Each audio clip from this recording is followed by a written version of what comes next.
Hello everyone, কেমন আছেন সবাই? আশা করছি সবাই ভালো আছেন, সুস্থ আছেন। আমি প্রিয়াঙ্কা, প্রিয়ার প্রতিদিনের গল্পে সবাইকে স্বাগত। দিনটা হচ্ছে মকর সংক্রান্তির দিন। তো দুপুরবেলা থেকেই ভিডিওটা শুরু করলাম। আজ মেয়ে স্কুল থেকে আসবে, তার জন্যই অপেক্ষা করছি বাইরেটা একটু দাঁড়িয়ে। সেই কাছেই স্কুল, আমি যাই না, সিকিউরিটিকে পাঠাই, তবু চিন্তা হয় মেয়ে তো বড় হয়েছে, সে কারণে একটু দাঁড়িয়ে আছি। একটু দেরি হয়ে যাচ্ছে, মানে 5 মিনিট লেট হয়ে গেছে, সেই জন্য ভাবছি যে কী হলো, এলো না কেন, সেই কারণে একটু বাইরে দাঁড়িয়ে অপেক্ষা করছি। আর এই দেখুন, আমাদের বাড়ির বাইরেটা একদম পার্কিং প্লেস। এত জ্যাম লেগে যায়, মানে যদি কেউ গাড়ি করে আসে তার থেকে হেঁটে আমাদের বাড়ি আগে পৌঁছে যাবে। সেই কারণে আমাদের এই স্কুল যাওয়া আসাতে গাড়িটা আমরা অ্যাভয়েডই করি। আর এদিকে আজকে লাঞ্চে বানিয়ে নিয়েছিলাম পরোটা আর বাঁধাকপির তরকারি। আজকে আমার শ্বশুরবাড়িতে লক্ষ্মী পুজো, সেই কারণে আর আমিষের কিছু করিনি। আবার তো পিঠের জোগাড় আছে, আর এদিকে নিরামিষই, সেই কারণে বানিয়ে নিয়েছি। আর এদিকে মেয়ে দেখুন টিফিনে, এটা সেকেন্ড ব্রেক, এর জন্য দেয়া হয় একটা করে ফ্রুট। সেই ফ্রুটটা প্রতিদিন ঘুরে নিয়ে আসবে, বাহানা দেয় যে সেকেন্ড ব্রেক খেতে সময় পায় না। মকর সংক্রান্তির দিন তাহলে তো পিঠে তো ঘরে বানাতেই হবে, সেই কারণে লাঞ্চ করে নেওয়ার পর একটু পিঠে প্রস্তুতি নেওয়া শুরু করে দিলাম। প্রথমেই গোকুল পিঠে বানাবো, তার জন্য এই যে চাঁচির প্যাড়াগুলো করে রেখেছি আর ময়দার ব্যাটারটা করে রেখেছি। ময়দার ব্যাটারটা একটু দুধ দিয়ে গুলেছি, আর কিছু না, নুনও দিইনি, চিনিও দিইনি। আর এদিকে তেল গরম করতে দিয়েছি আর মিষ্টির রস করতে দিয়েছি।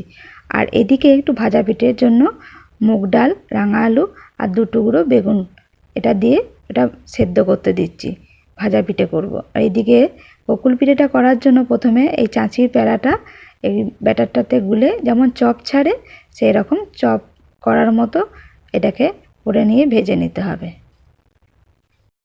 এই পিঠেগুলো ভাজা হয়ে গেলে তারপরে মিষ্টির রসে ফেলে দিলেই হয়ে যাবে গোকুল পিঠে। গোকুল পিঠেগুলো করে নেওয়ার পর তারপরে একটু দুধ পিঠেও বসিয়ে দিয়েছি।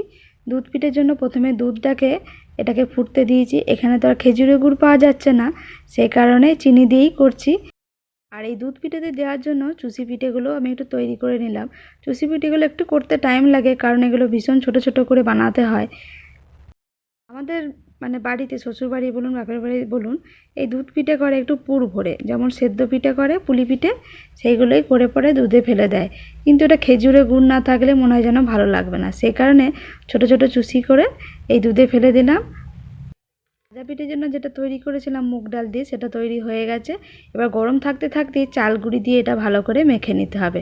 এটা গরম আছে বলে হাত দিয়ে মাখতে পারা যাবে না, সেই কারণে এই কাঠের খুন্তিটা দিয়েই এটাকে নেড়ে চেড়ে ভালো করে একটু মেখে নিয়ে তারপরে হাত দিয়ে ভালো করে ঠেসে নেব। তারপরেই হয়ে যাবে আমার ভাজা পিঠের জন্য রেডি। এটা পিঠের দিন সব পিঠেগুলোই তো মিষ্টি হয়, কিন্তু এই ভাজা পিঠেটা বেশ নুন ঝাল করে করা হয়, আর খেতেও খুব সুন্দর লাগে। ব্যাটারটা রেডি করেছি ভাজা পিঠের, এটা নাকি মায়ের কাছে শুনেছি যেটা ভালো করে একদম ঠাসলে ময়দা মাখার মতো, তাহলে কিন্তু ভালো হয় না। ভালো হয় না বলতে নরম হয়ে যায়। আর এই ভাজা পিঠেটা নরম হলে খেতে ভালো লাগে না, একটু বেশ ক্রাঞ্চিনেস থাকলে বেশ খেতেও ভালো লাগে, মুচমুচে পাড়া ভাজা পিঠেটা হয়। সেই কারণে ভালো করে মাখতে বারণ করেছিল বলে কোনো রকমে আমি মেখে নিয়ে তারপরে এর ভেতরে পুর ভরে দিলাম। পুর ভরে পিঠের আকার করে নিয়ে তারপরে তেলে ভেজে নিলেই হয়ে যাবে ভাজা পিঠে। আর এটা আবার জানেন তো, শুধুও করা যায়। পুর যদি না ভরি, শুধু যদি করা হয়, সেটাও কিন্তু খেতে দারুণ লাগে, বিশেষ করে চায়ের সাথে। আমি অর্ধেক এরকম পুর ভরে ভাজা পিঠে করেছিলাম, আর অর্ধেক করেছিলাম শুধুই, যেটা মানে চায়ের সাথে খাওয়ার জন্য পরের দিন সকালবেলায়। এই বাসি ভাজা পিঠেটা খেতে যেন মনে হয় বেশি ভালো লাগে। এই যে ভাজা পিঠেগুলো ভেজে নিচ্ছি, আর এই ভাজা পিঠেগুলো ভাজার সময় কিন্তু একটু সাবধানে ভাজতে হবে, নাহলে কিন্তু এটা একদম মানে ছেড়ে যায়। এই যে কম আছে, এটাকে ভালো করে মানে ভেজে নিলেই এই ক্রাঞ্চিনেসটা চলে আসে। চলুন তাহলে দিনের শেষে কি কি পিঠে বানালাম সেটা একবারে দেখিয়ে দিই। এই যে ভাজা পিঠে, এই ভাজা পিঠেগুলো কালো হয়েছে বলে মনে করবেন না পুড়ে গেছে, ওটা কিন্তু যত মুচমুচে হবে ততই খেতে ভালো লাগে। আর এদিকে দুধ পিঠে, এটা হচ্ছে গোকুল পিঠে, আর তারপরে হচ্ছে পাটিসাপটা। পিঠে সমস্ত রেডি, তারপরে সব শেষে আমি বানিয়ে নিচ্ছি এই সেদ্ধ পিঠেগুলো। এই পুলি পিঠেগুলো যদি মানে ঠান্ডা হয়ে যায় খেতে অতটা ভালো লাগে না, মেশিনের চালে তো, সেই কারণে সব শেষে এই পিঠেটা করছি। পিঠে পিঠে বানানো সব কমপ্লিট, এবার শুধু অপেক্ষা হয় দিদি এলেই একসাথে বসে সবাই মিলে মকর সংক্রান্তির দিন পিঠে খাওয়াবে। এইদিকে বড় মহাশয় তাড়াতাড়ি অফিস থেকে চলে এসে পরে বাবা একটু তবলা নিয়ে বসেছে। তারপরে দিদি এলেই তার কাছ থেকে শুনবো কেমন পিঠে বানিয়েছি না বানিয়েছি। অত ভালো পারি না, মা শাশুড়ি মা এরা সবাই খুব ভালো বানায়। তা যাই হোক, এত দূরে আছি তাই মা শাশুড়ি মা সবার কাজই করতে হচ্ছে, সবার মতো বানানোর চেষ্টা করছি পিঠে। চলুন তাহলে ওদেরকে দেখায় কেমন ওরা মানে পিঠে খেয়ে কেমন রিভিউ দেয়। আর চলুন আমার হাজব্যান্ডের একটু তবলা শুনে আসি। ও মা কাণ্ড দেখুন, তবলা পড়ে রয়েছে কিন্তু তবলা বাদক কোথায় গেল? তবলা শুনতে এলাম, আপনাদেরকেও শোনাতে এলাম। এটা মনে হয় ওই যে দেখি বাইরেটা, হ্যাঁ এই যে বাইরেটা মনে হয় এই যে দিদির গাড়িটা এসেছে, সেই কারণে মনে হয় বাইরে দিয়ে গেল।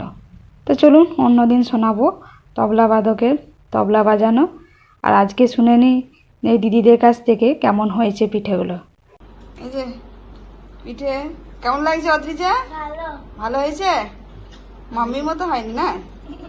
কেমন হয়েছে গো? দারুণ হয়েছে। কোনটা ভালো লাগছে বেশি? সবগুলোই ভালো হয়েছে। না ভিডিও করছি বলে? না না, দারুণ হয়েছে। কোসো ভালো লাগছে? হ্যাঁ ভালো লাগছে। বলো। চলুন তাহলে ভিডিওটা যেখানেই শেষ করছি। সবাই ভালো থাকবেন, সুস্থ থাকবেন। আর ভিডিওটা যদি ভালো লেগে থাকে প্লিজ একটা লাইক করে পাশে থাকবেন। খুব তাড়াতাড়ি আবার নিয়ে আসছি আপনাদের সঙ্গে একটা নতুন ব্লগ। সেই ব্লগে আপনাদের সাথে আবার দেখা হবে। ততক্ষণ সবাই ভালো থাকবেন, সুস্থ থাকবেন। আর সবাইকে জানাই শুভরাত্রি।